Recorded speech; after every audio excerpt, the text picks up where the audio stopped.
Continuing our post-COVID Getting You Moving series, I'm going to show you a rolling motion.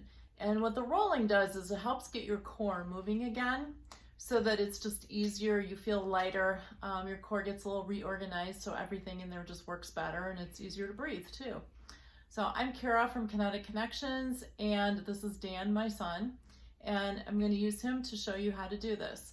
In the first video on bouncing, I gave you some precautions of who these videos are not appropriate for. It's also repeated in the show notes. So if it's hard for you to get down on the floor, of course you can use a bed or sofa, but we're using the floor today to show you this. Pretty simple, where it's going to be a very playful movement. I'm going to hold on to his arm and his leg and just start to roll him toward me. The goal is to just play back and forth a little bit to get a little ease of motion and to get him more centered. We're just going to do a few times on one side, a few times on the other, and see if he just moves a little bit easier by the time we're done. So here we go.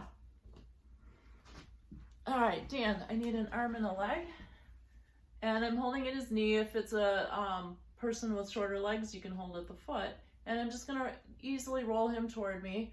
I'm not using a lot of muscle, just real easy because I don't want to hurt my back. And we're going to do 3 times, 1, 2, 3. And then I'm going to go to the other side. And we're going to do the same thing. And holding behind the knee, 1, 2, 3. And I'm going to come back to the other side, show you a little variation.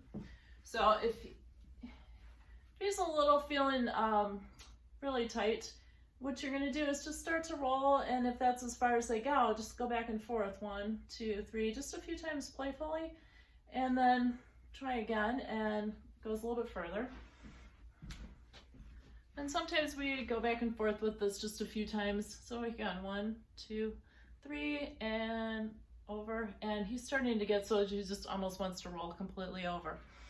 So again, this is a rolling motion, and it gets the core organized so that all of the movements that you're doing, walking and running, biking, just feel a lot easier, and that you're able to breathe a little bit better. So in the third video, we're going to show you how to get legs and core moving a lot easier so that all your moving around just is more fluent and more fun. See you then.